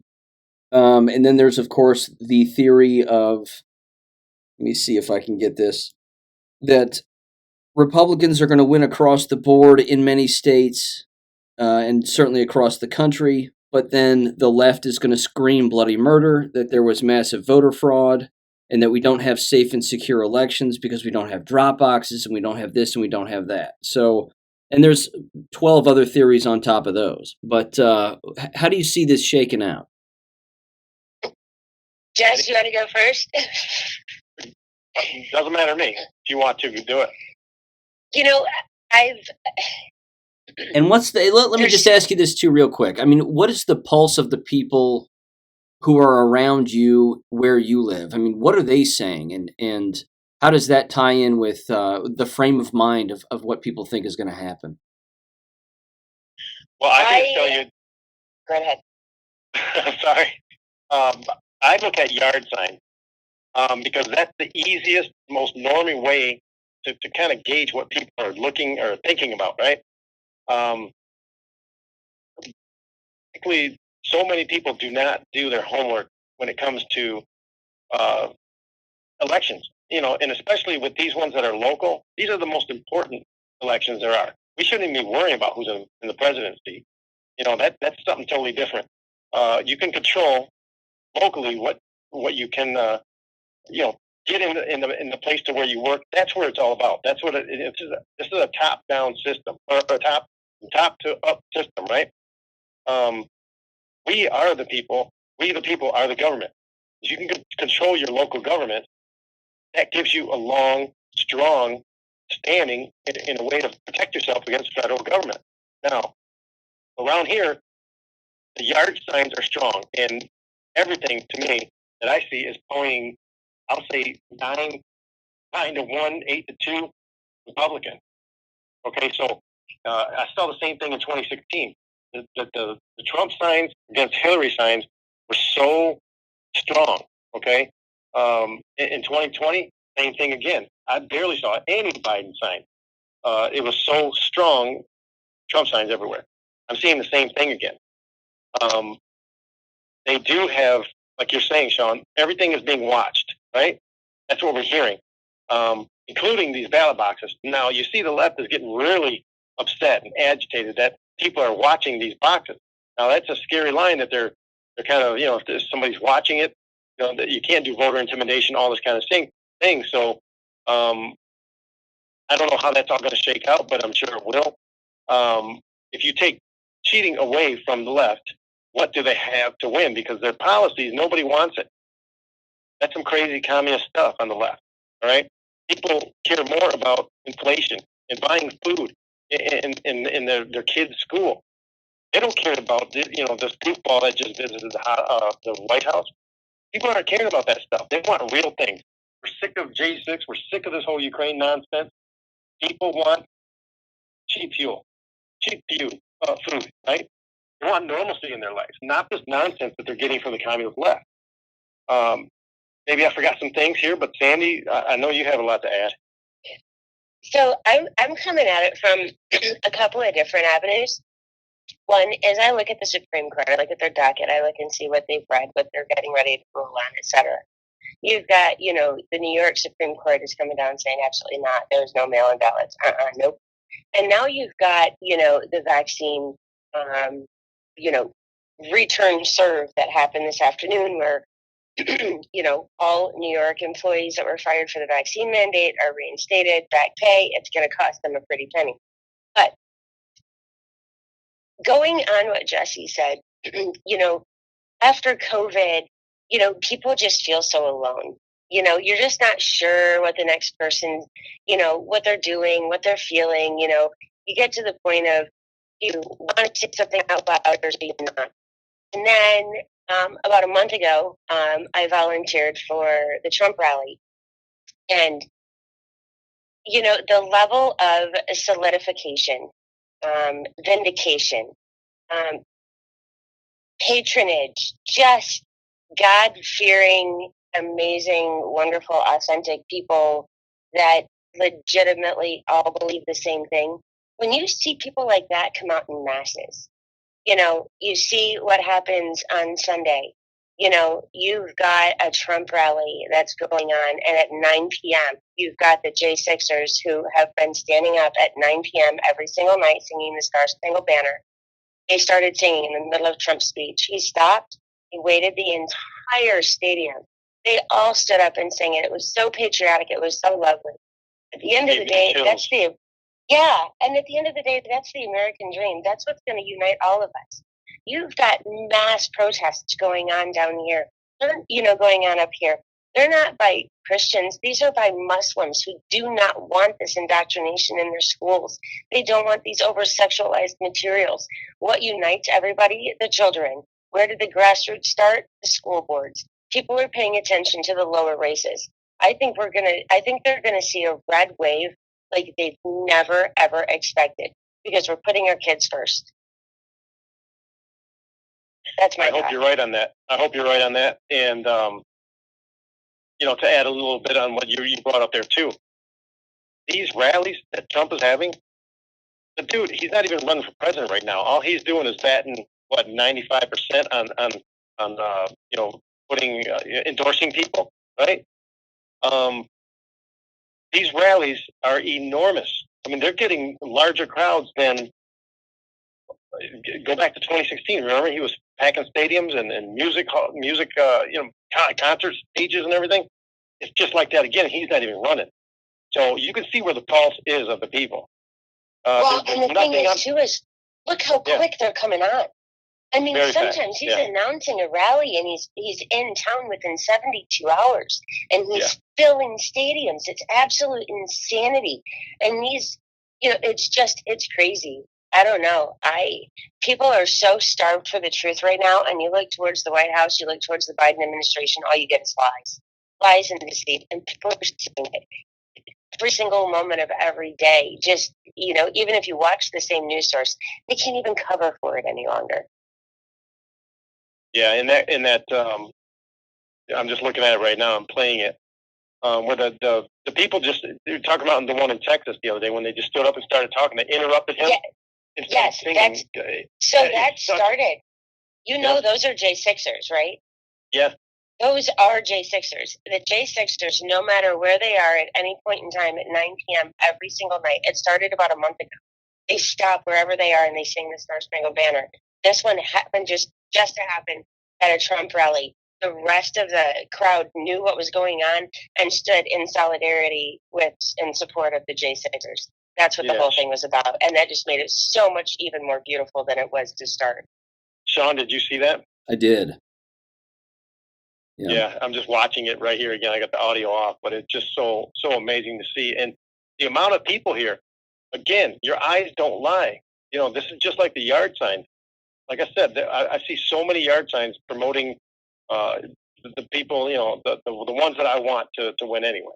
Okay, I don't see many of the leftist signs around here. Maybe that's because where I live out here more in rural area, so suburban rural area. But we don't play that stuff out here. I was in Birmingham the other day, and there was a lady, and she was putting out this big, ginormous Christina Caramo sign, who's running for Secretary of State. She's such an impressive young lady. And so, I gave her a honk and a thumbs up, and she did the happiest freaking dance with 2 thumbs up. The woman just could not have been more proud of her sign. It was so adorable, but that is something that you normally wouldn't see in Birmingham. Usually Birmingham does not allow political signage. So I was a little surprised by the presence. Yeah. Birmingham, Sean, is probably I would say the top 1 or 2 towns in the state that are probably the most, what's the right word? Per capita, highest income. Wealthiest, in the country. I mean, it's that kind of status in that town that she's talking about. And you're right, you don't see that kind of conservative type of stuff there. But you are now.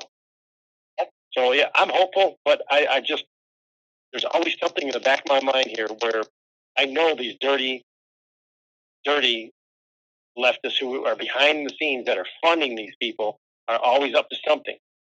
They're never out in front showing you what they will, honestly offer, but they're always looking for ways to get their people in, no matter what it takes, how dirty it is to get them in.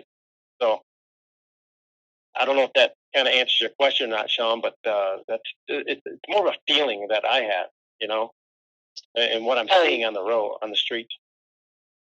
Amazingly enough, while we've been on the phone, Gretchen Whitmer, as we, I don't know, she usually commands an audience very well. And a couple of weeks ago, she got schooled by Tudor Dixon in the debate. And headline on Fox News right now, laughing so hard, Gretchen Whitmer was defending her coronavirus lockdowns, stating that the kids were only out of school for 3 months. She dug her own hole. Yeah. She just dug her own. Remember, we don't have to do much. She does it for us. Yeah, and what they're really freaking out about too is the black voters and the Latin, Hispanic voters. They're really freaking out about that because, forever and ever, that was their base. But their base is waking up. Their base is, they're not seeing it anymore. They're not having it anymore. And the left is panicking over that. They know they've been lied to and put on a plantation.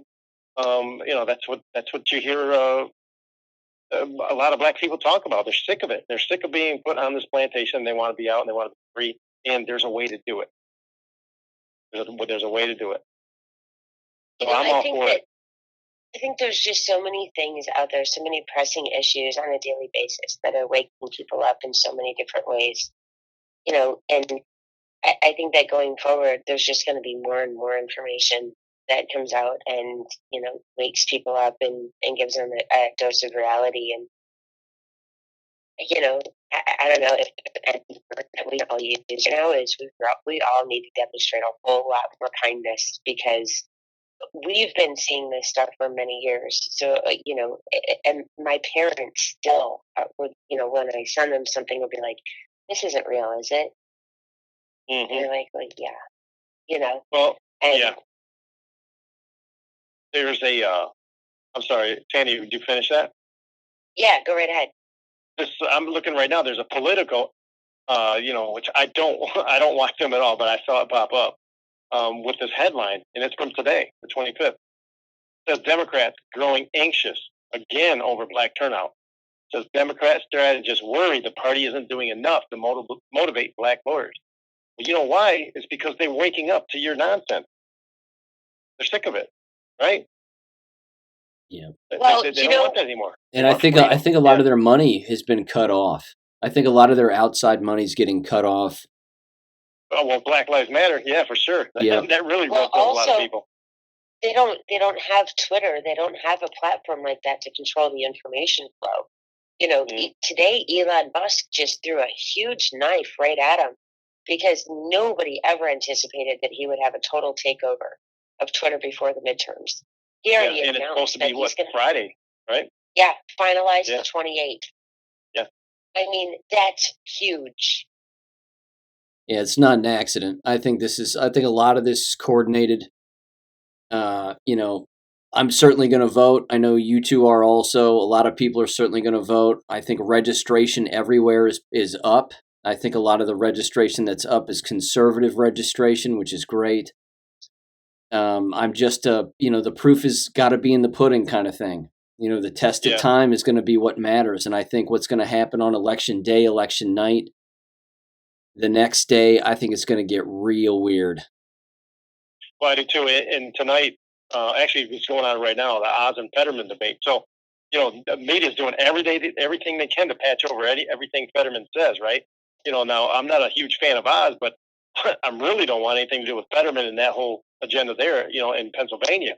So I'm hoping those Pennsylvania voters, actually do the right thing and actually see it and not listen to what the media magicians are saying. Fetterman is no good, and he's not, look, just, you guys both know how I'm feeling, right? I say it all the time, especially in my show last night. We got a long ways to go, you guys. If we lose stuff right now, boy, it's going to hurt. It's going to really hurt if we lose a lot of seats. I don't want to get overly happy or excited about this stuff, because I just sit back here and I watch everything come down. So I'm excited for yeah. So like days like today, things happen today that give me an absolute, not that I do not already have a solid appreciation for the cast that both of you guys do, because I absolutely do. But what actually gives it like even more credence is like something that like we witnessed today firsthand. And it was the craziest, like most ridiculous manipulation by omission I've ever seen by local media.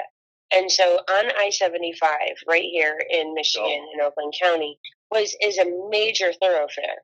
And a gentleman literally jumped off of the overpass and onto, 80 mile per hour coming traffic. It was witnessed by several different people. The freeway was closed, and the absolute positive insane thing about it, not one media source, not one traffic alert, not one interview, phone, nothing. The only thing so far that has even come out about it is one person got a screenshot from the live traffic cam as it was going on. This happened at almost 11 o'clock this morning. The most nonsensical articles under the sun have been published. Nothing about this. If the media can control and remove an accident from existence by just not reporting it, you guys, your job is so much more appreciated and adored and respected by all of us. So I just wanted to bring that point. Yeah, and what is, you texted us the group earlier about that. And what's crazy about that, I took my wife down to the airport this morning, the Detroit Metro. And we drove right through that just a few hours before that happened. Wow. And again, I'm not hearing anything. I'm searching right now. I'm trying to look for it, right now. And I don't see anything. A mutual friend of ours, actually 2 mutual friends of ours, witnessed the accident. And the craziest part was I actually reached out to one of them on Facebook. And you know what his response was to me on it? He goes, crazier yet, covered overpass with one door that opens directly onto 75. I'm trying to think. I can't even make sense of that. It is. It's the pedestrian one. Oh my gosh, that one. So we had to climb up over the top. Yes. Sean, do you know what she's talking about? No. He was in it. There's a door that opens that allows you literally access to 75. He opened the door and jumped. Wow. Well, I'll tell you what, even as you heard me say the other day on Monday's show, people have had it as far as taxes and loss of jobs and a number of other things. You start interviewing family members of this individual if this individual had family members. And you start even taking one small dive into anything that this individual was a part of. Maybe they just lost their job. Maybe they're homeless now and they don't have the money. This is happening all over the United States, and this is the state of affairs. The more taxes go up, the suicide rate increases. The more that joblessness goes up, the suicide rate increases. If the media starts asking those questions, that's big trouble for them. But then to piggyback it on like news like today, where the New York Supreme Court, kind of like squashes down, what's happened in the past with people being fired and stuff from the vaccine requirements. That has got to be sending the craziest like ripple effects, especially across some of these, healthcare providers and healthcare givers that legitimately did get fired for this, and they've really fallen on horrible times. And this is throughout the United States. And on top of it, any institution that Biden said if they wanted to do business with the government had to have it done. But now that you're seeing this, I can't even imagine the dining room chatter that started tonight by going, wait a minute. Yep. What was this all for? Exactly. That's why I think it's controlled. I think a lot of this is controlled by white hats. I really do believe that. I personally think Trump is still the president. I think he signed the Insurrection Act a while ago, last year, of course, on January 6th, if I'm not mistaken, which makes him, or it makes the military the president, I believe. And then he gets to sit back, have his giant rallies, show people that he's basically still in charge, and don't worry, he's coming back, and this, that, or the other, or at least the military is going to come back, because that Supreme Court ruling today is just more political kryptonite against the left. And in no way would a decision like that be allowed to come down this close to an election. That's going to, like you just said, Sandee, just piss off so many people and start so many conversations about the betrayal and the lying and the job loss and the coercion and all of it. It's too coincidental. Well, and if you look too, there has been so much activity, like Twitter activity, like the White House all of a sudden, is like this, nonstop posting, and the Biden account nonstop posting. And it has been absolutely crazy because there's not one supporter. Not one. And it's some of the things that come back and forth and the facts and the mistruths and the stuff, it just can't even be controlled anymore. And so the narrative is shining through, and I believe you hook, line, and sinker. And you look at just even since Friday, the television interview, the clips, the stuff that's come out of Biden, and you go, people are questioning his sanity. You've got, Putin, and you've got, other leaders making fun of him on a world stage. And it's like, what are they setting up for? Yeah. Yep. I think everybody can see it too. One thing that still worries me though is that these Dominion voting machines, because they're going to swoop in there and be ready and to, make up the numbers, do that whole fractional counting stuff. How many of those are still out there that are still going to be working? Are Democrats even worried? Because they know they have the Dominion voting machines and they have the media to cover it all up. So I really don't know, man. We're going to put it in God's hands, but we got to get out there and do the work. I'm encouraging everybody through my show and everybody that I know to get out there and do it. And I also have, which I do every election cycle, is I have a little voter guide that I work, I send to people if they want it. So it's just to at least help, because I know that I've done the research on it, and I know most people don't do the research. I'm just hoping that it filters out, people share it around, and in my little way, my little corner of the world, I hope that I can make that little bit of a change, and they can trust me on who I'm picking as my candidate. And what's important locally. And just absolutely, and I think putting that out there, Jesse, is so important. But I think talking about it is, when you talk to different people, having that conversation is like, I had a one of those polls, they actually call you to interview you on current states. Yeah. I'm like, oh yes, like seriously, interview me. So we had this great conversation, and so with her questions, I would kind of like, I would give my response, but then I would also like state my case why. At the end of the day, she listed off, I think, like 26 items that she could not wait to get off of work to go and research, because I had given her so many things. So and she's like, I did not know that. Oh my God. She goes, and I'm never going to be able to say Slotkin again. And I'm like, I know it's Slotkin. So like, I totally ruined her, but it was absolutely fabulous. But at the end of the day, she thanked me for it. She's like, I do these questions because it's my job. She goes, but nobody's ever actually explained to me why they answered the questions the way that they did. She goes, and now I have like all this research to do. And I'm like, oh girl, have fun. Like, it's just the best thing in the world to feel empowered. But I'm like, don't limit your sources. Like, look at everything. That's awesome.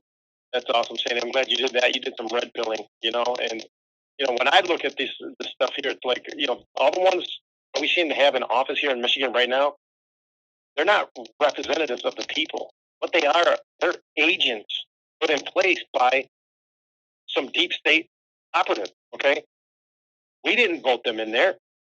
They were pushed into that seat. Now this is our chance to actually get some grassroots representatives of we the people back in these offices. Somebody who wants to protect our liberties, our God-given liberties and freedom right here in Michigan, and not hit us down with mandates from some other faraway land.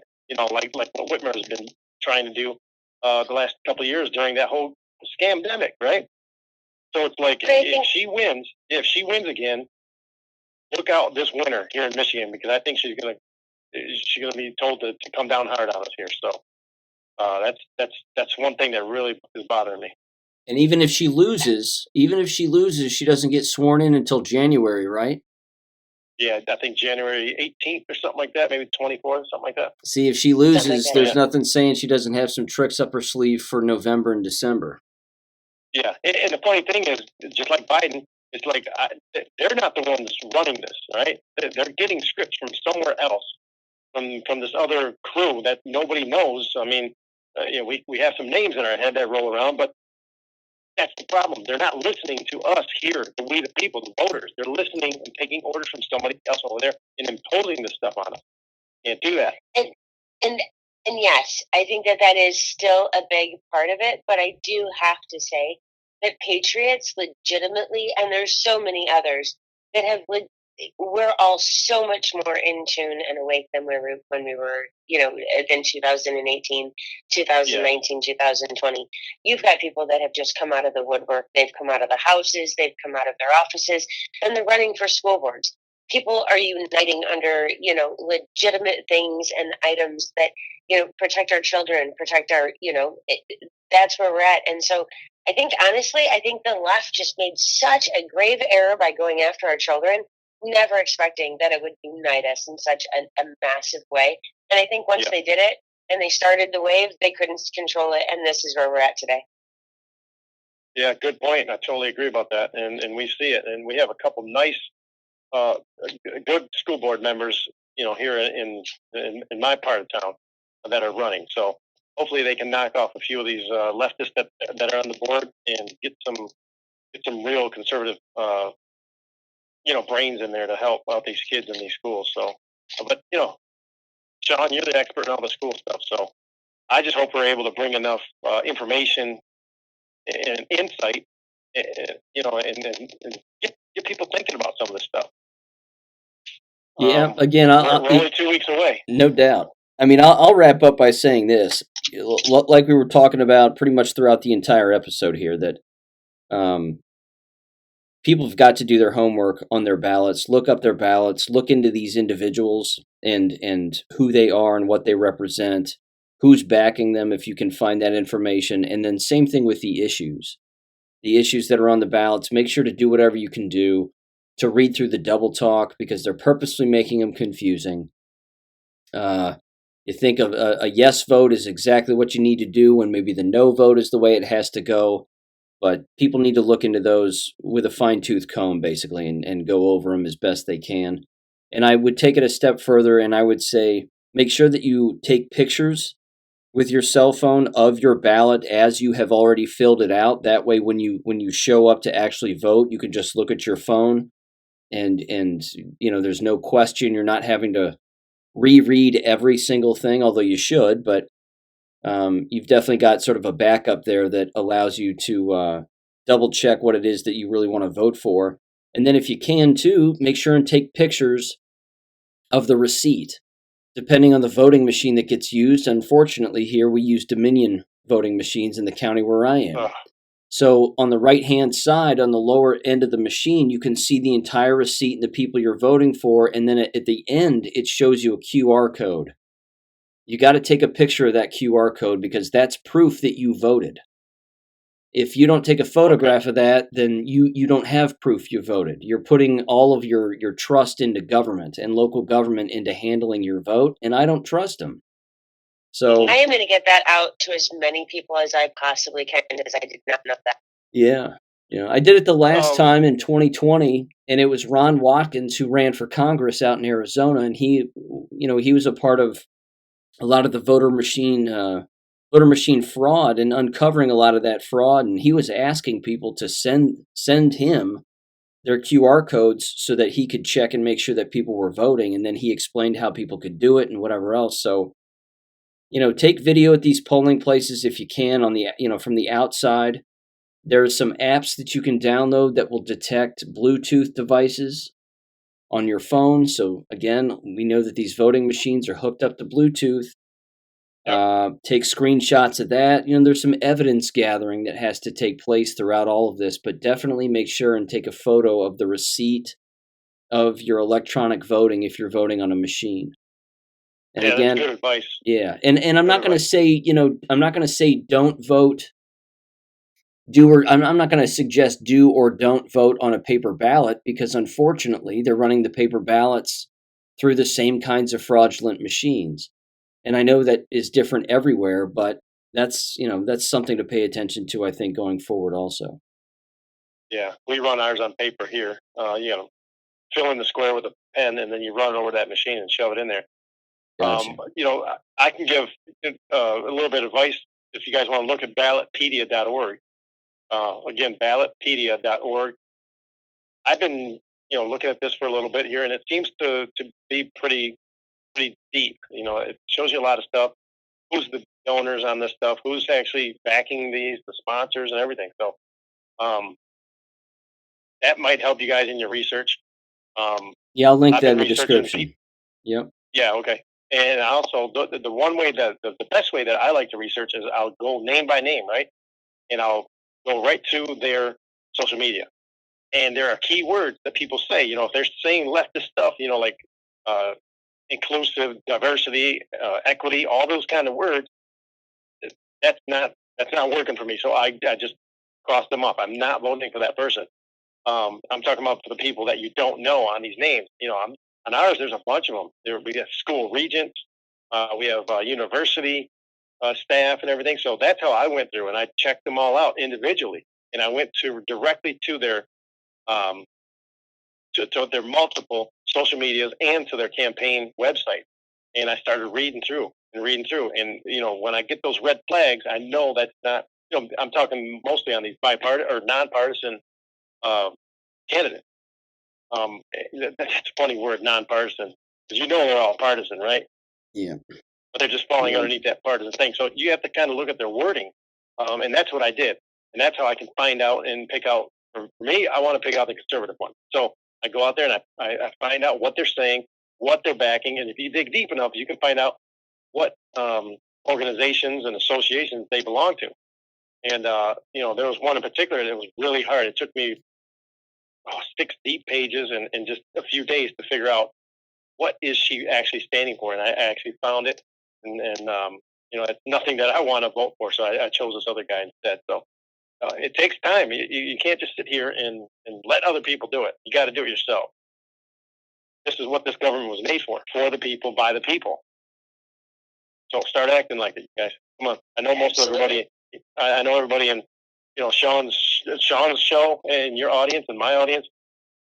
This is a no-brainer. We already know this stuff, but we got to spread this and help have our audience also spread how to do this stuff. So, you know, we have 2 weeks left, people. Come on. Time to move them butts. I want somebody's butt. I want it now. I got it. Oh, God damn it. That's twice. I want some butts. Thank you for listening to American Education FM. Make sure and check out AmericanEducationFM.com for more information. Take care and God bless.